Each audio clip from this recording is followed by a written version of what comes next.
আমি কোনো জাদু মন্ত্র জানি না, এবং তোমরা এই পৃথিবীতে কিয়ামত পর্যন্ত এমন কোনো মানুষ নিয়ে আসতে পারবা না।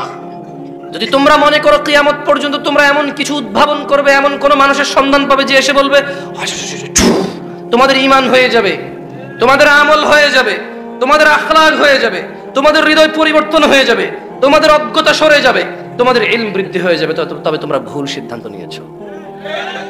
কোন হুজুর মাওলানা মুন্সি এসে ফু দিয়ে তোমার হৃদয় ঈমান জাগ্রত করতে পারবে না।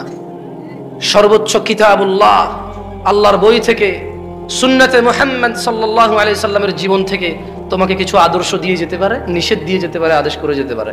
ওটা তুমি অবলম্বন করলে তোমার সংশোধন হবে। যদি তুমি অবলম্বন না করো, এরকম রাত দিন 24 ঘন্টা যদি ওয়াজ শোনো, মাহফিল শোনো, মক্তবে যাও, মাদ্রাসায় যাও, দেখো না মাদ্রাসার ছাত্র প্রেম করে, যে দেখো না কেন করে, ও মাদ্রাসার ছাত্রী প্রেম করে কেন করে? কারণ ও ওখানে পড়তে যায়, আমল করতে যায় না, মুখস্থ করতে যায়, শিখতে যায়, ও পরীক্ষায় পাশ করতে যায়। এটা যে জীবন ব্যবস্থা, এটা দিয়ে যে জীবন চালাইতে হবে, এখানে যা না আছে তা করা যাবে না, এখানে যা হ্যাঁ আছে তা করতেই হবে। যত ঠান্ডা হোক অজু করতে হবে, বাপ মরে গেল অজু করে যায় নামাজ পড়তে হবে, যতই দরিদ্রতা হোক, সচ্ছলতা হোক, অসচ্ছলতা হোক, দান করতে হবে। এটা হচ্ছে ইসলাম, শিখবে এবং করবে। কিন্তু ওই বাচ্চাকে শেখানো হচ্ছে তুমি মুখস্থ করো, পরীক্ষা দাও, পাশ করো। ও মুখস্থ করে, পরীক্ষা দেয়, পাশ করে, প্রেম করে, জানা করে, গান শোনে।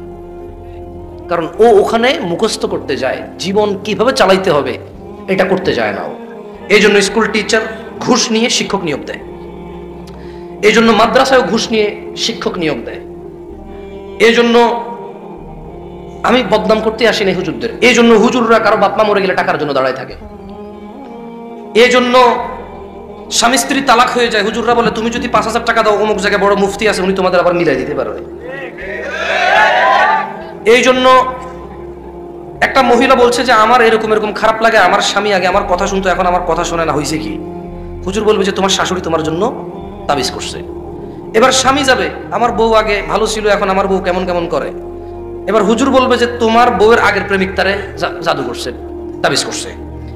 এইবার শাশুড়ি যাবে, আমার জামাইটা মেয়ের কথা শোনে না, শাশুড়িকে বলবে আপনার মেয়ের আগের প্রেমিকা তাকে প্রেম করে রাখছে, এটা অনেক আগের, তাদের এখনো বান কাটতে হবে আপনি। মানে যখন কেউ বলে তাবিজ করছে, ছেলের বউকে বলে তোমার শাশুড়ি করছে, ছেলেকে বলে তোমার বউরে তোমার বউয়ের আগের প্রেমিকা করছে, ছেলের শাশুড়িকে বলে আপনার জামাইয়ের আগের প্রেমিকা করছে। এই জন্য হুজুর শিখছে, কিন্তু হুজুর মানে নাই। হুজুর কি করে নাই? মানে নাই। এই জন্য হুজুর নিজে দিন সম্পর্কে মসজিদের সভাপতি হয়, মাদ্রাসার সভাপতি হয়, নিজের বাচ্চাদেরকে নামাজ পর্যন্ত শিখায় নাই।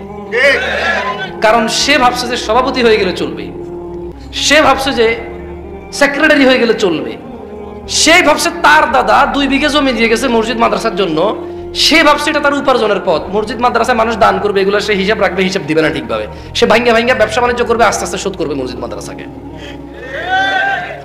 তার দাদা দিয়ে গেছে আল্লাহকে, সে সেটার মধ্যে রাজত্ব করবে।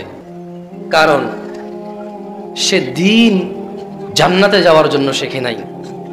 এই যারা ওয়াজ করায় তাদের উদ্দেশ্য কি আসলে বলতে পারেন? নিশ্চয়ই তাদের উদ্দেশ্যই পুরো গ্রামের মানুষের হিদায়াত। তাহলে সে নিজেকে কেন করছে না? ওর কেন টাকনুর নিচে প্যান্ট? ওয়াই? টাকনুর নিচে প্যান্ট পরলে আল্লাহ কিয়ামতে দয়া দৃষ্টিও করবে না, দয়াও করবে না। এভাবে দয়া করে আল্লাহ সুবহানাহু ওয়া তাআলা রহমও করবে না, রহমের দৃষ্টিতে তাকাবেও না টাকনুর নিচে প্যান্ট থাকলে। মাহফিল কমিটি পুরো গ্রামবাসীকে দাওয়াত দিল। মাহফিল কমিটি, আপনাদেরকে বলতেছি না নিজের উপর নিয়েন না, এটা পুরো বাংলাদেশের ঘটনা, বুঝছেন? এটা আপনি নিজের উপর নিয়েন না। মাহফিল কমিটি টাকা খরচ করে মাইকিং করলো, এক বিরাট ওয়াজ ও মেলার মাহফিল। দোকান টোকান তো ওঠে, এখানে উঠছে কিনা আমি জানি না, এখানকার কথা বলছি না, আমি 90% কথা বলছি। কেমন মাহফিল কমিটির লিফলেট ছাপাইলো। মাহফিল কমিটি দূর থেকে একজন বড় আলেম বক্তা, মনে রাখবেন এই যে আমি এখানে কথা বলতেছি শেষে এর মানে না যে আমি বড় আলেম। একটু আগে যিনি কথা বলে গেছে আমি ওনার ছাত্র হওয়ার যোগ্য না, কিন্তু আপনারা ডিসাইড করতে পারেন না কে ভালো আলেম। এই জন্য আপনারা যাকে যার কথা শুনতে ভালো লাগে তার কথা শুনতে যান। কেউ গান গায়, কেউ গজল গায়, কেউ সুন্দর করে কৌশল করে কথা বলে, আপনারা সেই প্রেমে পড়ে যান। আপনারা কেউ ইলমের প্রেমে পড়েন না। যদি ইলমের প্রেম হইতো আপনাদের, যদি নলেজ সিকিং হইতো, যে আমি জ্ঞান শিখবো, ভালো মন্দ সম্পর্কে জানবো, তাহলে একটু আগে বেশি মানুষ হইতেন, এখন হইতেন না। এটা প্রমাণ করে আপনাদের ওই উদ্দেশ্য নাই। আচ্ছা, এখন মাহফিল কমিটি মাইকিং করলো, ব্যানারিং করলো, পোস্টারিং করলো, এখানে স্টেজ করলো। কেন? ভালো মন্দের। আমি আজকে আপনাকে গ্যারান্টি দিয়ে বলি, আজকে জুমার দিন না, গতকাল বৃহস্পতিবার এই মাহফিল কমিটির ইম্পর্টেন্ট ব্যক্তিত্বরা দাঁড়িয়ে কাটছে। কারণ আজকে জুমা। আজকে জুমা তো বাংলাদেশে তো মানুষ আল্লাহ নবীর সুন্নতকে শেভ করেই বৃহস্পতিবার রাত থেকে জুমার আগ পর্যন্ত। জুমা কি দিন? জুমা কি কিয়ামতের দিন? জুমা কি দুরূদ পড়ার দিন? না, জুমা হলো শেভ করার দিন আর দাওয়াত খাওয়ার দিন। আল্লাহ নবী বলে গেছে জুমা হচ্ছে দুরূদ পাঠের দিন। কিসের দিন? জুমা। কিয়ামত হবে, পৃথিবী চূর্ণ বিচূর্ণ হয়ে যাবে জুমার দিনে। জুমার দিন কিয়ামত হবে। আল কারিয়া, মহাপ্রলয়। মাল কারিয়া, মহাপ্রলয় কি? ওয়ামা আদরাকা মাল কারিয়া।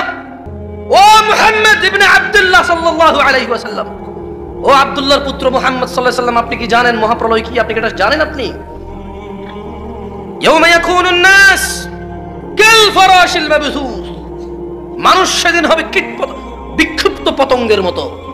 এটা জুমার দিন। মানুষ এই যে এটা ঘুরতেছে পতঙ্গ, দেখতেছেন? এই যে দেখতেছেন, এটা উড়ে দেখতেছেন? মানুষ এরকম কীট পতঙ্গের মতো বিক্ষিপ্ত হবে সেদিন। ওয়া তাকুনুল জিবাল